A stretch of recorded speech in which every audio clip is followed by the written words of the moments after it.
Hello. So this video is going to be a performance review of Agatha Christie's Witness for the Prosecution at London County Hall. Now, I actually saw this production last year when I was in London. Same director, Lucy Bailey, but a different cast. So that's quite interesting in itself. But the thing that I found most sort of striking in watching it this year is what you can pay attention to in a crime drama when you know what the outcome of the trial is, right? So Witness for the Prosecution is a trial play where Leonard Vole is on trial for the murder of Emily French, and the whole thing revolves around Sir Wilfrid Robarts, QC, trying to defend him in court, and these sort of questions of is he guilty, is he innocent, etc., etc., who's telling the truth, what are the motivations for his semi-wife, Romaine Vole, the woman who is living as his wife but isn't actually technically married to him, etc., etc. What does this woman want? What is her purpose? All these things. When you know what happens, when you know what the outcome of the trial is, the conclusion of the play is, because you're no longer as concerned with trying to work out what the probable end point is, you can pay attention to a lot of other things. And so this was actually quite interesting because I went last year with my partner and my co-instructor for Literary London, but not the students. This year, I went with my co-instructor, our EF Tours field director, and all of my students for Literary London. And so during the interval, since I knew what was going to happen, I was the only one in the group who had seen this show before. I asked them all, or most of them, whether they thought Vole was guilty or innocent, and they had these sort of big debates. Most of them thought he was innocent, and so they all started sort of coming up with different theories of who might be guilty instead. And so it was really interesting from my perspective to have these discussions going on in which what was sort of brought home to me was how much they were focused in on the storyline. And that makes perfect sense. That's not a critique of them. That's exactly what you do the first time you are watching a trial drama or murder mystery, anything like this. But I was not as concerned about that. And so one of the things that was really, really interesting to me this time around is how the structure of the performance space implicates the acting style. So, as you can see on this picture of the set, this is performed in the London County Hall, and so in the former seat of county government, you've got the judge's seat upstage. You've got a jury box to stage right. You've got a thrust stage in the middle, and then you've got the sort of seating around it, the sort of amphitheater-style seating, where the county councillors or whatever they were would have sat. And then you've got seats in the gallery, which is where I took that picture from, because we were sat in the gallery. Now, this year, we were in the downstage gallery, right? So we were face on towards the judge. Last year, I sat house right in the gallery. So I was looking at the show from above and the side rather than from above and straight on. And the reason that that's interesting is because with this stage setup, the actors actually spend a lot of their time with their backs to most of the audience.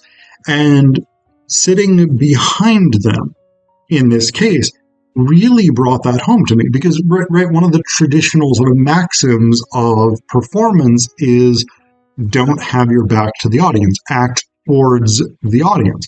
That, of course, is always harder to do with a thrust stage because you've got audience on three sides of you rather than just toward the front, the way you would with a proscenium arch stage, where the stage is here and the audience is out this way.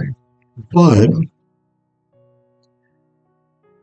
in this instance, because the judge is upstage center, the jury is upstage right, and the witness box is upstage left, anybody who's in that main performance area, whether that is Leonard Vole, in this case played by Harry Chandler, who spends much of the play seated at the bar, basically seated in the area where the defendant would be sat, whether that's Sir Wilfrid, played by Jonathan Firth, Colin Firth's brother, apparently. One of my students looked him up and determined that, so that was kind of cool. But Sir Wilfrid makes his case from that main performance area, and Mr. Myers, his opponent, played by David Burrell, makes his case for the prosecution from that main performance area.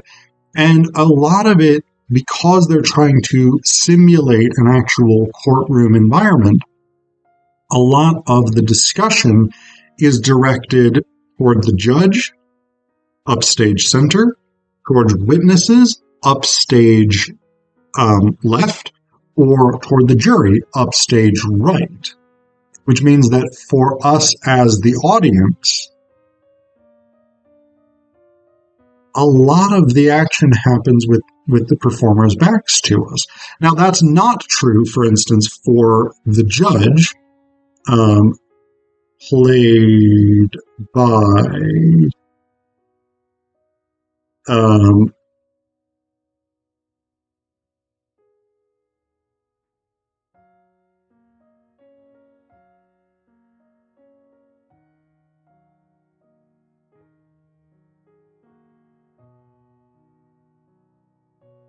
I don't know, because the person listed on the witness for the prosecution website is Jeffrey Kissoon, who very much was not the performer playing the judge last night. I can tell that just by looking at his headshot.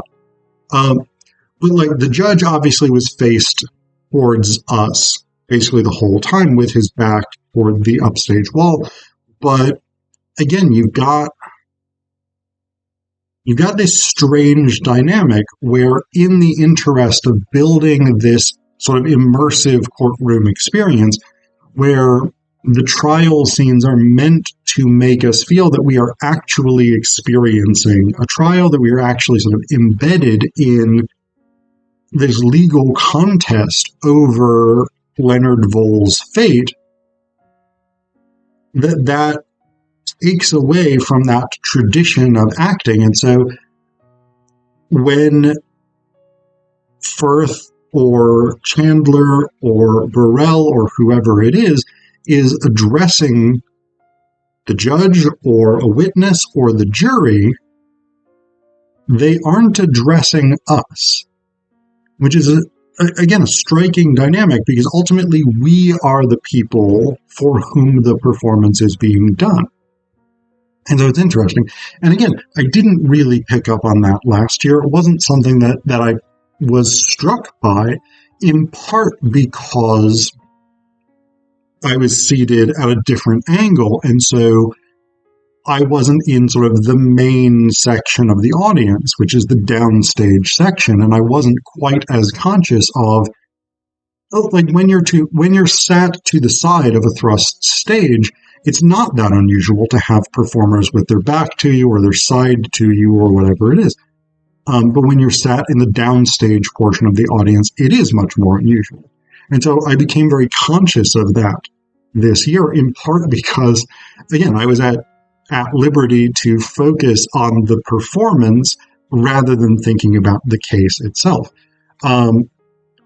And I'm not necessarily criticizing the performance for that. Again, I think it served an important purpose, which was to immerse us in this feeling of being in a courtroom. And it does a good job with that. But this is one of the sort of weird performance consequences of doing that, is that a lot of the performance is done away from the audience itself.